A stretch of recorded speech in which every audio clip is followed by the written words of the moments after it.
세상의 자랑과 하나님의 자랑의 결과라는 제목으로 말씀 전하겠습니다. 어떤 분이 책을 썼어요. 100만 부가 넘게 팔렸답니다. 그런데 소개글이 참 인상 깊었어요. 사랑 많이 받고 잘한 사람은 다르다는 겁니다. 4가지 차이가 있대요. 첫째는 자기 마음을 잘 말한대요. 고마워, 사랑해, 미안해, 솔직하게 잘 말한답니다. 두 번째는 상대의 말을 꼬아서 듣지 않는다는 거예요. 상대방이 말할 때 항상 이렇게 좀 비꼬아서 무슨 숨은 의도가 있다고 생각하면서 듣는 분도 있죠. 사랑 많이 받지 못해서 그렇다는 거예요. 셋째는 배려를 많이 하고 배려받아도 그것을 권리로 생각하지 않는다. 이런 마음입니다. 그리고 마지막 4번째는 외로움 잘 타지 않는다. 항상 어떤 누군가의 편이 있는 것처럼 그렇게 대담하게 담대하게 살아가는 것. 그게 사랑 많이 받은 사람의 특징이라는 거예요. 그런데 놀라운 점은 제가 이 책이 소개글이 너무 좋아서 책을 사서 읽었거든요. 오늘 아침에 받아서 책을 열심히 읽었는데 이 책에 소개글 내용이 없더라고요. 그래서 굉장히 당황했어요.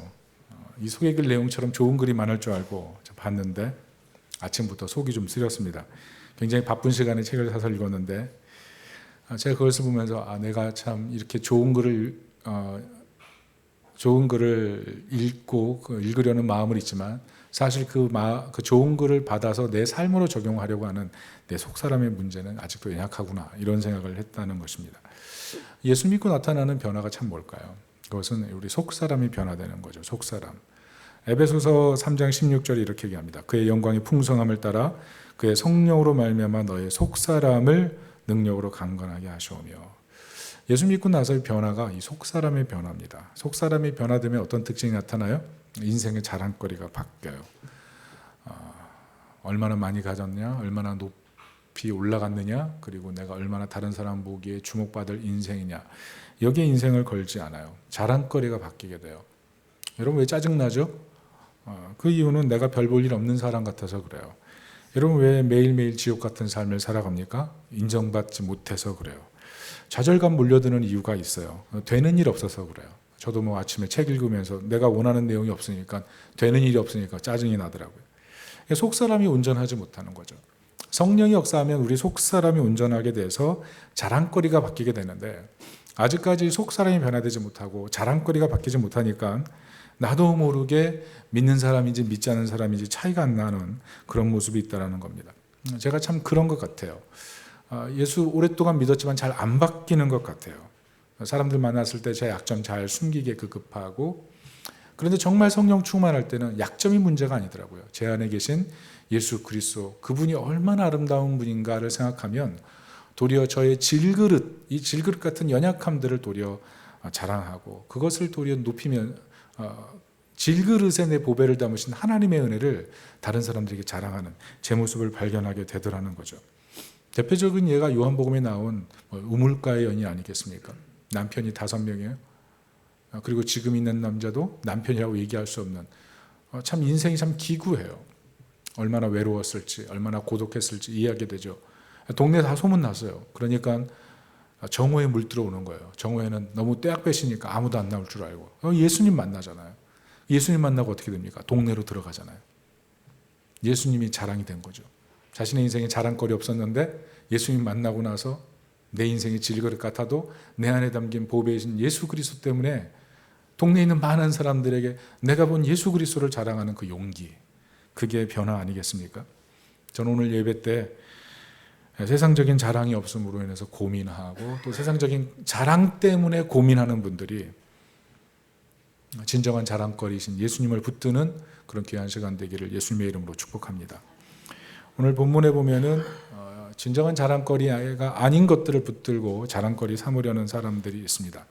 12절 13절에 나오는데요. 율법주의자들이에요. 우리가 갈라디아서를 보면서 계속 이 율법주의자들이 율법을 추구하면서 자기 일을 추구하는 것이 얼마나 무익한지를 살폈는데요. 오늘 바울은 그들의 실체를 정확하게 2가지로 지적합니다. 첫째는 그들이 할례를 받고 율법에 따라 할례를 받는 이유가 뭐냐면 로마에서 박해를 받지 않기 때문에 그렇다는 거예요. 로마. 여러분 로마는 어떻습니까? 종교로 인정된 곳은 관용을 베풀어 줍니다. 유대교 같은 경우에 이미 종교로 등록됐기 때문에 법적인 관용이 있는 거예요. 그래서 할례를 받은 유대인들에게는 믿는 신앙에 따라서 모두 다 로마의 권리를 누리고 있었습니다. 그렇지만 기독교인들은 할례를 받지 않잖아요. 그러니까 도리어 환난과 핍박이 그들의 삶에 있는 거예요. 그래서 할례를 받았다는 겁니다. 그런데 더 놀라운 점, 두 번째는 뭐냐면 이 율법주의자들이 할례를 지키면서 자신들의 신앙이 굉장히 괜찮은 것처럼 다른 사람들에게 보여주고 있지만 사실은 율법을 하나도 지키지 않더라. 이게 바울이 지적한 문제였다는 겁니다. 그래서 오늘 바울이 1절에 이렇게 얘기하는 거예요. 내 손으로 너에게 이렇게 큰 글자로 쓴 것을 봐라. 이게 무슨 말이에요? 이 갈라디아서의 저작, 이게 바로 나다. 이런 얘기를 하는 것과 더불어서 구원은 율법의 행위에서 나는 것이 아니고 오직 그리스도의 은혜라는 사실을 내가 확실하게 밝힌다. 이 얘기를 하는 거예요. 율법이 자랑이 되면 안 되고 그리스도의 은혜가 자랑되는 삶, 그 삶 안에 진정한 자유와 진정한 여유와 진정한 기쁨이 있다는 그 얘기를 하고 있다는 겁니다. 그런데 문제는 오늘 본문을 읽으면서 이 율법주의자들의 문제가 사실 우리 현실 속에서 너무나 오버랩되고 있다는 거죠. 현대인들 어떻습니까? 세상에서 박해받고 싶지 않잖아요. 세상에서 자랑거리 많고 싶잖아요. 믿는 것 때문에 불편한 것이 싫잖아요. 그러니까 예배 포기하는 거 쉽지 않아요? 밤새도록 리포트 써요. 그러나 예배는 조정할 수 있어요. 승진 시험을 위해서 열심히 공부해요. 그렇지만 예배는 내 마음대로 드릴 수 있는. 어떻게 보면 예배가 정말 형식이 되어버린 경우가 너무나 많은 것 같아요. 대표적으로 주일이 그렇지 않습니까? 주일날 예배 드리는 것, 그것만 하고 나머지 시간은 모두 내 계획으로 써버리는 것. 사실 안식일이 하나님과 나와의 관계를 회복하는 날이잖아요. 하나님이 내 인생의 주인이심을 기억하는 날이잖아요. 그런데 주일 계획 다 세워놓고 예배를 그 사이에 틈바구니에 딱 집어넣은 다음에 내 마음대로 시간을 다 써버리는 것. 그게 과연 주일일까요? 그게 과연 주일의 정신일까요?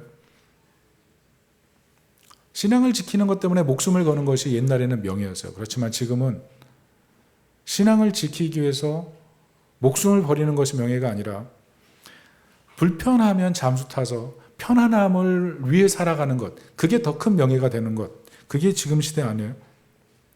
오늘 할례자들이 할례 받고 율법을 안 지킨 것처럼 오늘날 하나님께서 주신 은혜가 너무나 크다 얘기하면서 사실은 자기 마음대로 다 살잖아요. 성도의 의무, 그게 뭐라고 그게 뭐냐고 아마 그렇게 얘기하실 분도 있을 거예요. 그리스도의 몸으로 존재하고 교회의 짐을 같이 지고 그리스도의 짐에 자기의 삶의 시간과 물질과 많은 것이 희생되더라도 그 자리에 참여할 수 있는 것, 그게 영광이고 명예인데 그렇게 할 생각이 없는 거죠. 어떻게 신앙 자랑하겠어요? 교회 자랑하겠어요? 예수님 사랑한다고 말할 수 있겠어요? 여러분, 예배가 무엇입니까? 예배가 뭐냐면 예수님 사랑합니다. 이 고백 드리는 거예요. 근데 많은 사람들이 예배 드리고 나서 나 은혜 받았어요. 이거 자랑하려고 그러거든요. 정말 그게 우선순위가 맞는 걸까요? 찬양이 좋아요. 성가대 찬양이 좋아요. 누가 찬양 인도를 잘하는 것 같아요. 강단에 누가 선이 말씀이 은혜라 됩니다. 여러 가지 얘기할 수 있어요. 그렇지만 예배의 본질적인 목표는 하나님께 영광 돌려드리는 건 아니에요. 하나님 그분, 내게 생명을 주시기 위해서 아들까지 희생하신 그 하나님의 엄청난 사랑 앞에 내가 굴복하는 게 예배잖아요. 그 사랑 앞에 내가 주님을 사랑합니다 고백하는 것이 예배의 정신이 돼야 되는데 내가 얼마나 받았느냐 거기에 초점을 맞춘다면 그게 어떻게 예배가 되겠어요? 사실은 결국 자기 마음 채우려고 예배 드리는 거 아니에요. 그러면 결국 자기 생각이 중심되어 있는 거예요. 하나님의 주인 되심 앞에 나와 예배 드리는 게 아니라 자기 생각, 자기 마음 채운 다음에 내 마음 채워졌으니까 난 너무 좋아로 끝나는 거죠. 여러분, 그리스도인으로 살면서 불편한 게 있어야 돼요. 그리스도인으로 살면서 희생이 있어야 돼요.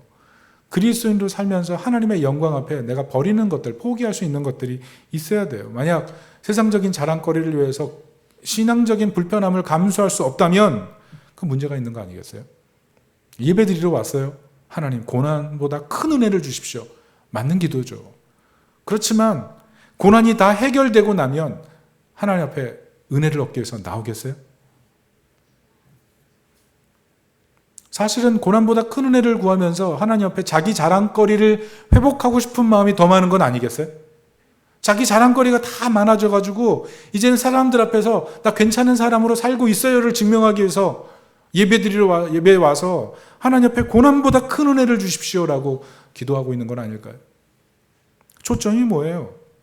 나의 자랑거리예요? 아니면 하나님의 영광이에요? 우리가 신앙생활 하면서 기독교인이라고 하지만 사실은 내 안에 깊은 본질 안에는 나의 자랑거리에 초점 맞춰 있다는 거죠. 성도가 무엇이냐 하면 마음에 할례 받는 거예요. 마음에. 외적인 자랑거리가 많아서 그것 때문에 행복을 누리는 사람이 됐기 때문에 내가 예수 믿는다고 얘기하는 게 아니라 마음에 할례 받아서 내가 세상 어떤 것으로도 만족할 수 없고 오직 그리스도로 만족하기 때문에 내가 세상 삶에서 어떤 불편한 것이 있어도 하나님 앞에 예배드리겠습니다. 그게 사실 진정한 신앙인이라는 거죠. 제가 요즘 예배드리면서 우리 성도님들 보면 참 감사한 게 많아요. 왜냐하면 우리 교회 아시다시피 대여하고 있잖아요. 주차장이 굉장히 멀어요. 어떤 분은 10분 넘게 걸어오는 분이 있어요. 음향도 때로는 막 지직지직거리고 조명도 밝았다 어두웠다 막 반복하고 정신이 때로 없을 때가 있어요. 제가 어쩌다 예배 나중에 드린 거 인터넷으로 보면 이 교회가 너무 어두워요. 어둠의 자식들. 어두워요. 그런데 지금까지 성도님들이 저한테 와서 한 번도 목사님 이것 때문에 불편해요 라고 얘기하신 분이 한 명도 없어요. 전 그게 감사해요. 정말 나보다 더 성숙하셨구나. 난 불편해하는데 도리어 그렇게 말해주는 게 참 위로가 되더라고요. 어떤 분은 저한테 그런 얘기했어요. 목사님 예배당 옮기는데 목사님이 더 불안해 보여요. 제가 속으로 생각했어요. 어떻게 알았지? 내가 이게 불안한 게 고민하는 게 느껴지나? 불안하기까지는 안 해요. 고민이 많이 되죠. 제가 들으면서 우리 성도님들이 참 기도하고 있구나. 그런 것 때문에 참 위로가 됐어요. 우리 성도님들 참 믿음 좋구나. 여러분 하산하세요. 그런데 문제는 우리가 외적인 것에 추중해서 외적인 자랑거리 늘어나는 것으로 우리 인생의 큰 기쁨을 삼고 예수 믿는 것 때문에 불편함을 감수할 수 없는 그런 신앙이 된다면 종교라고밖에 얘기할 수 없다는 거죠. 여러분 예루살렘 성전이 얼마나 아름다웠습니까? 그러나 아무도 성전에 들어오지도 못하고 바깥뜰에서 안진뱅이가 구걸하는 그 절망적인 상황을 회복시키려고 하는 사람은 아무도 없었어요. 무슨 말입니까? 외적인 것이 강할수록 사실은 본질에 굉장히 약해진다는 거죠. 여러분 그런데 기독교는 본질이에요. 본질에 집중하는 거예요. 외적인 자랑거리가 많아짐으로 해서 기독교가 왕성해지는 것이 아니라 기독교는 본질에 강해질 때 정말 왕성해지는 종교라는 사실을 우리 기억했으면 좋겠어요. 세상에서 기독교 문제가 있다, 교회 문제가 있다, 목사 문제가 있다, 장로 문제가 있다, 여러 가지 얘기를 들어도 도리어 소망을 가져야 돼요. 왜? 핍박과 어려움 가운데 있을 때 끊임없는 내부 정화를 시키시는 성령님의 역사로 말미암아 교회가 다시 태어날 것이기 때문에 우리 거기에 소망을 둬야 되는 것입니다. 에베소서 2장 8절 9절 이렇게 써 있습니다. 너희는 그 은혜에 의하여 믿음으로 말미암아 구원을 받았으니 이것은 너에게서 난 것이 아니요 하나님의 선물이라. 행위에서 난 것이 아니니 이는 누구든지 자랑하지 못하게 함이니라. 무슨 뜻이에요? 구원받은 것 자랑할 것이 하나도 없다. 다 주님께서 하셨다. 주님께서 내적으로 우리 안에 다 이뤄놓으셨다. 그게 너무나 영광스럽다는 거예요. 칭의, 성화, 영화, 나를 위해 십자가에서 못 박혀 죽으신 예수 그리스도, 내가 한 것이 아무것도 없다는 거예요. 그런데 내 안에 그 놀라운 일을 행하신 예수 그리스도를 바라볼 때 정말 큰 감격이 있다는 거죠. 세상에 어떤 자랑거리와도 비교할 수 없는 자랑거리, 그게 내 안에 임한다는 거예요. 그런데 만약 우리가 예수 믿었더니 뭐가 잘 됐어요? 뭐 부자가 됐어요? 자녀가 잘 됐어요? 결혼을 잘했어요? 주가가 올랐어요? 이런 식으로 자랑하기 시작하면 그러면 이 된 사람이 있고 안 된 사람이 있고 잠깐 된 사람이 있고 잠깐 돼도 안 된 사람이 있고 그러면 이 자랑거리로 따져보면 어떻게 그 사람이 예수 믿는지 안 믿는지 알 수가 있어요. 그건 아니지 않겠습니까?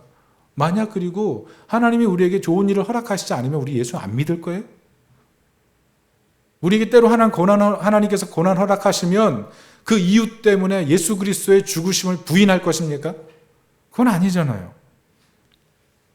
여러분 인생이 힘들어요. 고난의 짐이 있어요.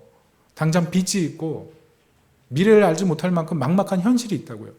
그러나 그런 현실 앞에서 나는 자랑거리 없으니까 내가 믿음 생활 적당히 하고 예배 적당히 드리고 세상과 타협하고 살아가는 것이 정당화될 수 있냐고요. 외적인 것에 치중하는 것이 굉장히 당연한 것 같지만 외적인 것을 치중하는 우리 안에 깊은 우리 안의 내면 속에는 정말 하나님께서 기뻐하지 않는 마음이 있는 거죠. C.S. 루이스가 그랬어요. 이 첫 번째 것과 두 번째 것, 이게 뒤바뀌어 버리면 둘 다 얻지 못한다. 둘 다 망가진다. 결국 세상적인 것만 자랑하려고 할 때 우리에게 남는 것은 진짜 고통이에요. 그것을 잊지 마십시오. 내가 그리스도와 멀어지고 세상적인 자랑거리가 많아진다고 해서 우리가 정말 행복하다고 말할 수 있느냐? 그럴 수 없다는 거예요. 도리어 세상적인 자랑거리가 내 삶에 부족하다 할지라도 내 안에 계신 그리스도로 말미암아 소망 가운데 살아가는 그 능력이 풍성하다면 어떤 자랑거리 때문에 일희일비하지 않고 내 안에 계신 그리스도로 인하여 기뻐하고 살아가는 삶, 그 안에 진정한 행복이 있다는 것입니다. 조지 버나드 쇼가 유명한 얘기를 했어요. 인생의 진정한 기쁨은 가장 중요하게 여기는 목적을 위해 자신이 쓰임받는 것이다.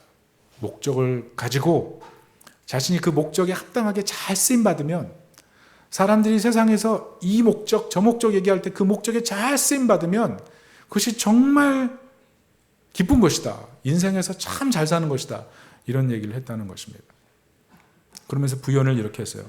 나는 내 인생이 전체 사회에 속해 있으며 내가 살아있는 동안 사회를 위해 무엇인가 할 수 있다는 것이 나의 특권이다. 이렇게 생각한다. 나는 죽을 때 내 자신이 완전히 소진되기를 원한다. 내가 더 열심히 봉사할수록 나는 더 오래 살아남을 것이다. 나는 이런 목적을 가지고 인생을 즐긴다. 나에게 인생은 곧 꺼져버릴 촛불이 아니라 일종의 찬란한 횃불이다. 이 횃불을 다음 세대에 넘겨주기에 앞서 내가 있는 동안, 내가 들고 있는 동안만은 환하게 타오르게 하고 싶다. 인생 활활 타오르게 만들어라. 소진돼 살아라. 내 안의 횃불을 누군가에게 넘겨줘라. 그 횃불이 활활 타오르게 만들어라. 이 버나드 쇼의 말이 참 인상 깊죠. 우리가 이렇게 살 필요가 있어요. 이게 의미 있는 삶이에요. 세상적으로. 이렇게 살지 않으면서 인생을 뭐라고 하기엔 참 문제가 있어요.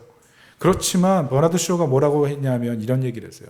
세상이 자신을 행복하게 만들어주지 않는다고 불평하고 배아파하고 열병을 낳는 이기적인 고기 덩어리는 진정한 기쁨을 얻을 수 없다. 무슨 얘기를 하는 거예요? 외적인 성공? 그 사람이 별 볼 일 있는 인생이고 그런 성공을 누리지도 못하면서 뒤에서 계속 트집이나 잡는 사람은 정말 별 볼 일 없는 인생이고 불필요한 인생이다. 이렇게 얘기를 하는 거죠. 무슨 말입니까? 인생을 살면서 대부분의 사람들이 자기 자랑거리를 늘기 위해서 안절부절하면서 악착같이 살아가는 이유가 뭐냐면 고통 없이 살기를 원하는 거예요. 고통 없이. 그 안에서 정말 행복하기를 원하는 거죠. 그런데 현실을 바라보십시오.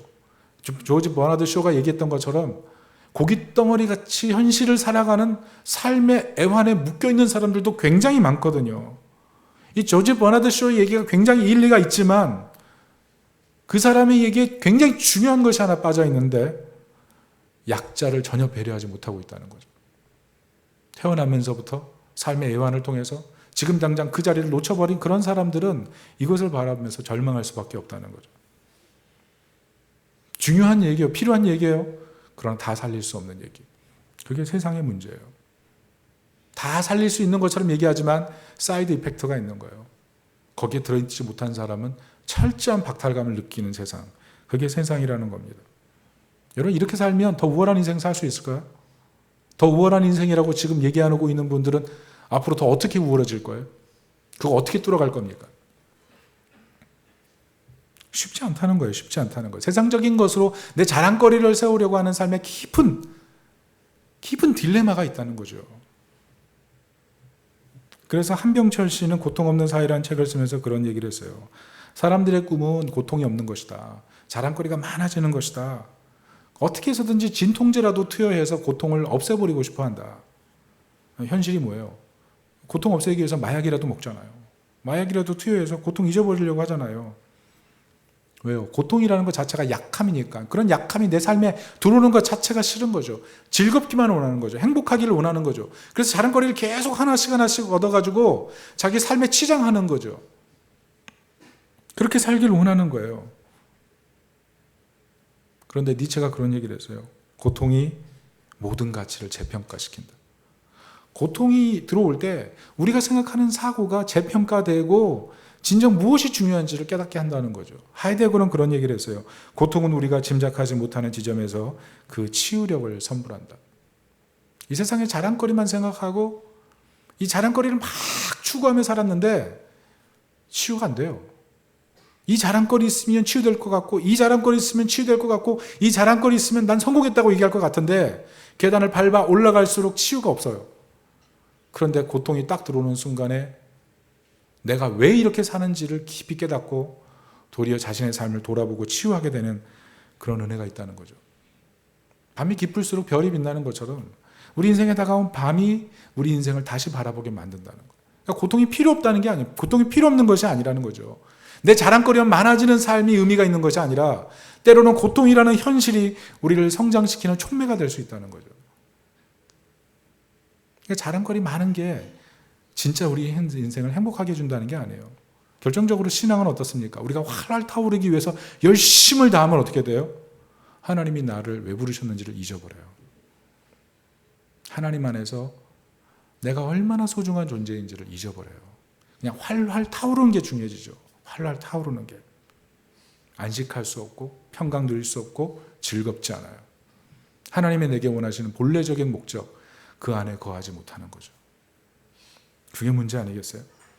그래서 예수님께서 무엇이라고 얘기하셨냐면 마태복음 6장 33절에 먼저 그의 나라와 그의 일을 구하라. 그리하면 이 모든 것을 너에게 더하시리라.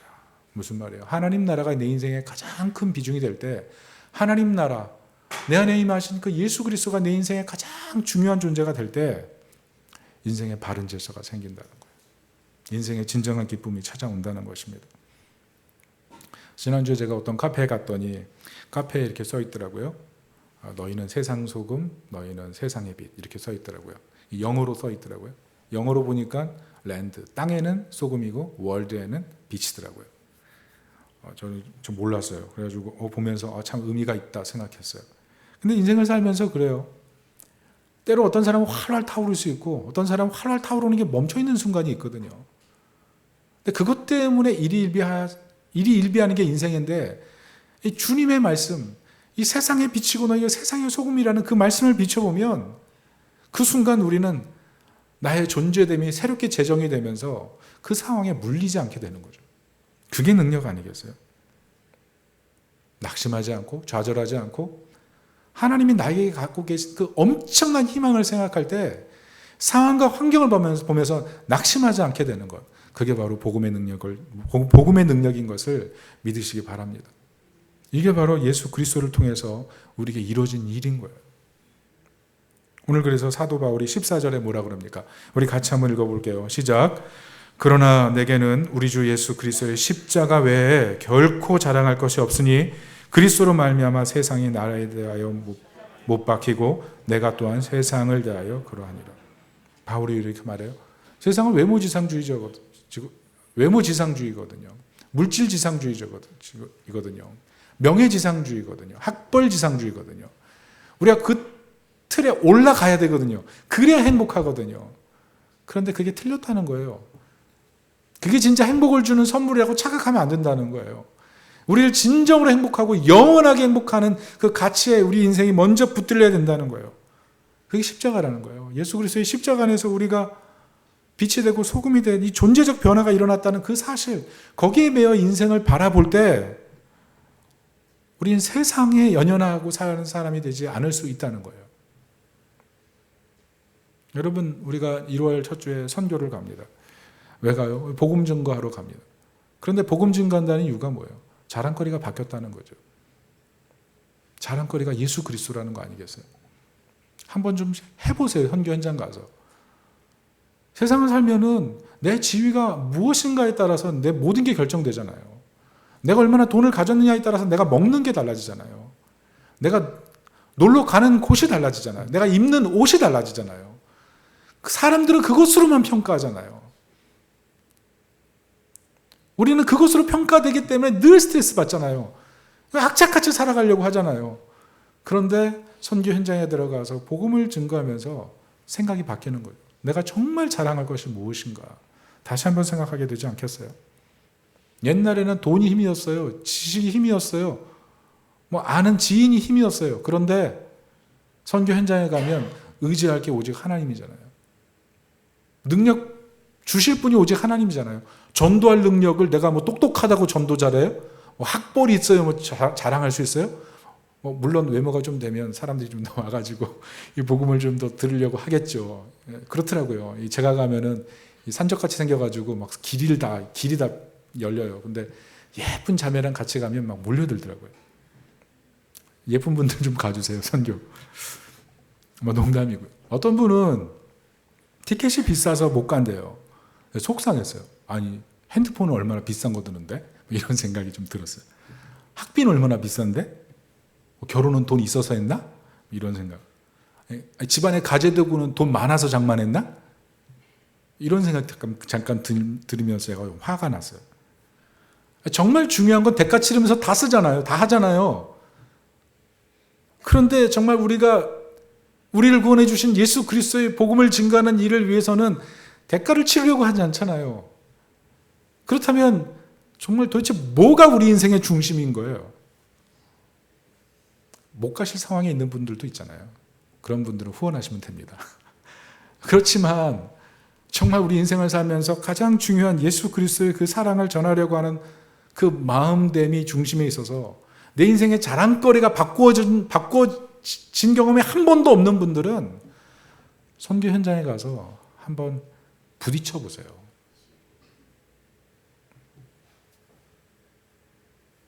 신앙에 있어서 그래서 바울이 할례나 무할례가 중요한 것이 아니라 정말 중요한 것은 하나님 안에서 새롭게 태어난 인생이라는 얘기를 하는 거예요. 그게 15절입니다. 같이 읽어볼게요. 시작. 할례나 무할례나 아무것도 아니로되 오직 새로 지으심을 받는 것이 중요하니라. 바울이 왜 이렇게 얘기해요? 하나님 자녀로 사는 것이 너무 중요하다는 얘기를 하는 거죠. 부자로 살기 위해서 얼마나 악착같이 살아요. 돈 아끼잖아요. 학원비 얼마나 많이 나가요? 또 의복비 얼마나 많이 나가요? 그런데 자녀의 성공을 위해서 의복 안 사잖아요. 제가 목동 와서 깜짝 놀란 게 우리 목동의 아주머님들은 모두 평범하세요. 왜 평범해요? 자녀에게 올인, 완전 다 올인 하는 거예요. 평범해요. 그래서 좋아요. 제가 사는 곳이 목동인데 평범해요. 뭐 다 옷 입는 게 비슷비슷해. 자녀의 미래를 위해서 열심히 힘쓰는 거죠. 사람들이 부자 되기 위해서 악착 같아요. 돈 아끼고. 왜 그래요? 상상력이 내가 부자가 되면 얼마나 행복할까에 있는 거죠.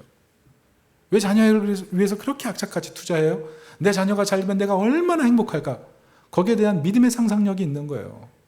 그런데 상상해 보세요. 내가 하나님의 자녀가 돼서 장차 오실 영광스러운 왕이신 예수 그리스도가 왔을 때 내가 받을 영광이 얼마나 큰 것인가를 상상해 보세요. 그 엄청난 은혜와 축복, 엄청난 영광을 받았을 때 내가 누리게 될 엄청난 기쁨을 상상하면 너무 행복한 거 아니에요? 그 믿음의 상상력으로 나의 자녀됨을 한번 바라보세요. 다른 것만 상상력을 크게 하지 마시고 나의 자녀됨을 상상하면서 그 상상에 내 인생을 한번 걸어보세요. 그러면 우리 인생이 달라지지 않겠어요? 여러분 상상해 보세요. 선교 현장의 자녀들 억지로 겨우겨우 해서 보냈어요. 그런데 아이들 돌아와서 예수 그리스도를 나의 구주로 시인하고 살아가려고 하는 인생의 목적이 생긴다면 대단한 투자한 거예요. 엄청난 투자한 거예요. 여러분 우리 그런 믿음의 사람들이 되길 원합니다. 16절에 보니까 이렇게 얘기합니다. 무릇 이 길을 행하는 자에게와 하나님의 이스라엘에게 평강과 긍휼이 있을지어다. 은혜와 평강을 누가 누려요? 이 믿음으로 사는 사람들. 저는 이 믿음에 우리 모두가 동참하길 바랍니다. 특별히 바울이 오늘 17절에서 이 갈라디아서를 마무리하면서 사도 바울이 자기 신앙 고백을 하죠. 그 신앙 고백이 뭡니까? 같이 한번 읽어봅니다. 시작. 이후로는 누구든지 나를 괴롭게 하지 말라. 내가 내 몸에 예수의 흔적을 지니고 있노라. 여러분이 흔적이라는 게 헬라어로 스티그마라는 거 아시죠? 이게 자기 소유된 짐승이나 노예에게 확 인장 찍어버리는 거예요. 어디를 가도 그 흔적 때문에 누구 소유인 걸 알게 만들죠. 그런데 바울이 그걸 자랑하는 거예요. 내 안에 예수의 흔적이 있다. 나를 위해 피 흘려 죽으신 예수 그리스도의 십자가의 은혜가 내 안에 있다. 하나님이 나를 보면서 예수님의 십자가를 바라보며 나를 바라보고 있다. 그게 내게 엄청난 자랑거리고 평생의 자랑거리다. 저는 이 자랑거리가 인생의 어떤 자랑거리보다 영광스러운 자랑거리가 될 수 있기를 예수님의 이름으로 축원합니다. 여러분 무슨 흔적을 가지길 원하십니까? 어떤 자랑거리를 갖기를 원하십니까? 오늘 우리가 길 위를 걸어갈 때도, 거친 길 위를 걸어갈 때도 이 찬양을 설교 후에 찬양할 텐데요. 우리가 인생을 살다 보면 정말 거친 길을 걸어가게 되고 내 앞에 꽉 막힌 산을 마주칠 때가 있어요. 그때 느끼는 게 너무 내가 초라한 느낌을 가지게 되죠. 그래서 그 초라한 느낌 없애기 위해서 그렇게 살아가는 거예요. 그런데 어느 순간 내가 주님 손 붙들지도 않고 주님의 소리에 반응하지도 못하는 내 자신의 상태를 봐야 돼요. 내가 얼마나 식어버렸는가, 내가 얼마나 주님과 멀어졌는가, 주님의 그 첫사랑에 내가 정말 얼마나 반응할 수 없는 상태로 내가 살아가고 있는가를 내가 확인할 수 있어야 돼요. 왜 주보에 금요기도에 나오라고 얘기합니까? 인생을 살면서 누군가의 소리, 내 마음의 소리만 듣는 게 아니라 하나님이 내게 하시는 소리를 들을 수 있어야죠. 내가 얼마나 너를 사랑하는지 아니? 그런 음성을 들을 수 있어야 정말 신앙이 살아있는 것 아니겠어요? 스티븐 코비가 우선순위에 대해서 얘기를 하면서 항아리에 넣는 돌 비유를 했잖아요. 여러분 항아리에 큰 돌, 작은 돌, 모래 있으면 뭐부터 넣어야 다 넣을 수 있나요? 만약 모래부터 넣고 작은 돌 넣고 큰 돌 넣으면 항아리는 채울 수 없어요. 그러나 큰 돌을 먼저 넣고 작은 돌 넣고 모래를 부으면 다 채울 수 있어요. 저는 이게 굉장히 중요한 얘기라고 생각해요. 우리가 인생의 문제를 해결할 때 우리 인생의 머릿돌 대신 예수 그리스도가 중심에 들어와야 돼요. 우리 인생의 머릿돌 대신 예수 그리스도가 가장 우리 삶에 앞서 있으셔야 돼요. 그게 우선순위가 돼야 돼요. 그분을 계산하고 남은 인생을 살려고 할 때 거기 질서가 있고 평강이 있고 은혜가 있는 거죠. 만약 모래부터 집어넣고 작은 돌부터 해결하려고 하다가는 예수 그리스도 없는 자랑거리로만 인생을 살게 될 거니까요. 존 스토트 목사님이라고 유명한 영국 목사님 계시잖아요. 우리나라에 있는 많은 목사님들이나 성도들도 알고 있는 목사님. 이분이 올소스 처치의 이 담임 목사님으로 오셨을 때 몇 년 사역하다 보니까 신경쇠약 걸릴 뻔했다면서요. 그래서 너무 힘들어서 일일 목회자 수련회를 갔는데 그 목회자 수련회에서 깜짝 놀란 소식을 들었어요. 그 소식이 뭐냐 하면 Quiet Day, Q데이를 가지는 거예요. Q데이. 하나님 앞에서 모든 염려, 근심, 걱정 다 내려놓고 하나님과 나와만 독대하는 Q데이, Quiet Day. 하나님이 내 인생의 유일한 주인이시고 세상의 어떤 자랑거리도 이 주님 앞에 침범할 수 없습니다. 오직 주님만 왕이십니다. 그 고백을 하는 quiet day, 이 Q데이를 배웠다는 거예요. 그래서 그 Q데이로 그 Q데이를 중심으로 인생을 살아가니까 그때부터는 자유가 오고 여유가 오더라는 거죠. 그래서 바쁠수록 Q데이를 늘렸대요. 한 달에 한 번 하던 Q데이를 일주일에 한 번씩. 여러분 우리가 바쁘게 살아가지만 정말 Q데이가 있습니까? Quiet Day. 정말 하나님의 왕 되심, 예수 그리스도의 구원자 되심, 성령이 내 안에 주인 되셔서 내 삶을 인도하심에 대한 그것을 깨달으려고 Q데이, Quiet Day. 하나님과 만나는 시간이 있습니까? 정말 주님이 내 인생의 자랑거리십니다라고 고백을 회복하기 위해서 하나님 앞에 시간을 드리는 그런 시간이 있습니까? 제가 아는 목사님들이 요즘 산티아고 순례길을 많이 떠나요. 그런데 이 산티아고 순례길이 원래 이거 야고보의 순교의 그 길이에요. 총 길이가 3,000km입니다. 굉장히 길어요. 짧은 데는 800km, 더 짧은 데는 뭐 50km, 뭐 300km 이래요. 뭐 루트가 다 다릅니다. 많은 사람들이 여기 뛰어들어요. 예전에는 순례자들이나 뭐 성직자들만 갔어요. 그런데 요즘은 이 산티아고 순례길에 그냥 믿지 않는 사람들 막 뛰어들고 있어요. 왜 그런지 아세요? 그 먼 거리를 걸으면서 인생을 정리하고 싶은 거예요. 내 인생에 가장 중요했던 게 뭐지? 내 인생에 가장 필요했던 게 뭐지? 걸으면서 생각하는데 자기가 인생을 다 헛살았다는 거죠. 다시 한번 내가 정말 우선순위를 두고 살아야 될 게 무엇인지를 다시 한번 생각하기 위해서 그 많은 거리를 걷는 거죠. 대부분 그렇게 살지 못하고 있다는 거죠. 저는 여러분이 저를 포함해서 정말 우리가 예수 그리스도를 믿는다면 예수 그리스도가 인생의 진정한 자랑거리 되고 인생의 머릿돌 돼서 그분을 중심으로 인생의 사이클을 돌려가는 하나님 백성이 되시기를 예수 그리스도의 이름으로 축복합니다. 말씀의 결론을 맺습니다. 여러분, 복음이 무엇입니까?